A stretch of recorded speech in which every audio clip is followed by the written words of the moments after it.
Let's do a deep dive and exploration on the sinker. On this channel, we talk a lot about the knuckleball, but we want to think of the knuckleball as integrating it into a complete arsenal. And the one pitch that really goes well with anything and makes every other pitch effective is the sinker. So we're going to talk about what a sinker is, and then more importantly, how to throw it, and then how it can go with a complete arsenal. So what is a sinker? So when we think of a fastball, we think of a straight pitch, right? But in actuality, a fastball has a lot of movement.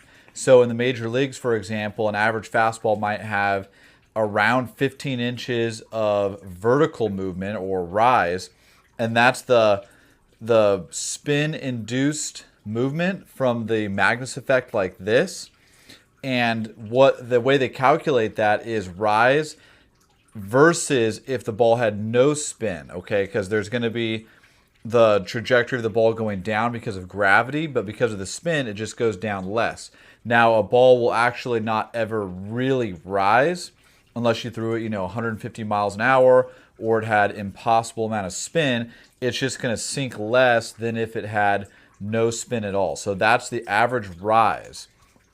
Now, a sinker is going to have significantly less than this. It's still usually going to be some rise. It's not going to be a negative number, because for it to be a negative number, it'd have to be spinning downward a little bit. So a sinker is usually going to be spinning more off center this way, and that's going to give it more horizontal movement, which a normal fastball will be somewhat horizontal also. Sinkers usually even more so. And then sinkers will also sometimes use what's called the seam shifted wake effect for their movement. So there's two ways that pitches typically move: Magnus effect, which is just spin induced movement, and seam shifted wake, which is something that's just now being understood, and that is the seams on the ball, as the air passes, it creates a wake, and that influences the movement of the pitch. So for example, a sinker, what you kind of want to do is get it off center kind of like this, so that there's face of the ball right here. So something guys will do is they'll get like a pen, draw a circle right here, and then they want that circle facing up the entire way as it's going through the air. So spinning off center around 70% spin efficiency. And if you can do that, the pitch will have that crazy demon sinker movement. And that's the type of movement that you're not even going to really track with a pitch logic ball, because or the older Rapsodos, because it has nothing to do with just the spin. It's a different property. So that's how you throw the sinker. And the sinker is a pitch that, if it's thrown properly and it's thrown hard, it can be so effective that it can be thrown almost every single time. And we've seen guys that have done this in MLB history, like a Brandon Webb. He threw it basically every time. There's been a number of good sinker ballers. Story with me, when I was in college, there was this guy from UC Irvine, I don't remember his name. He pitched in the College World Series, just dominated, throwing basically all sinkers, same thing. And you're just like watching TV, how come guys can't hit this guy? And you know what's coming. And then I faced him in real life when I was at LMU, and I knew he was throwing the sinker. First pitch swung and missed, just dips below my bat.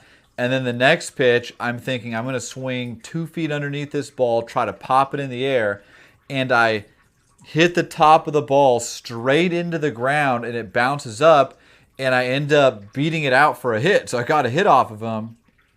But that's how crazy the sink is on a well-executed sinker. And so definitely try to implement it into your arsenal if you can. It's a pitch that pairs with anything. So think of it, it's going to move this way horizontally, pairs really well if you can throw a cutter, slider, sweeper, anything like that. If you can throw also a different shaped fastball, if you can throw a sinker and then you can throw a four seam that rides and stays true, that makes you really effective. So it's a really nasty pitch. And then of course, everything will go well with the knuckleball. R.A. Dickey had a pretty good two-seam sinker. He would only throw it at around 82, 84. But because his knuckleball was so effective, that's all he needed. And he was still able to win a Cy Young in 2012. Led the league in strikeouts with 230 strikeouts in, I believe, 227 innings. absolutely incredible throwing 84 miles an hour.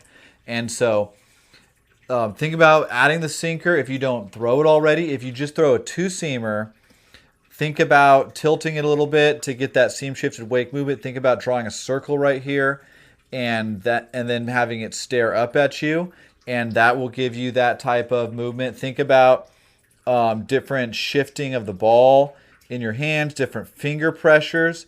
All of these things have changed people's entire career with small adjustments like that. And then think of ways to use it where it's starting on the inside, moving off, starting off the outside corner, and backdooring him, jumping back on, and then pairing that with a slider off. There's so many ways. It's amazing. And then, of course, with the knuckleball, we can do pretty much anything we want. So hopefully this was helpful. And if it was, please subscribe, and we'll see you guys in the next one. Peace.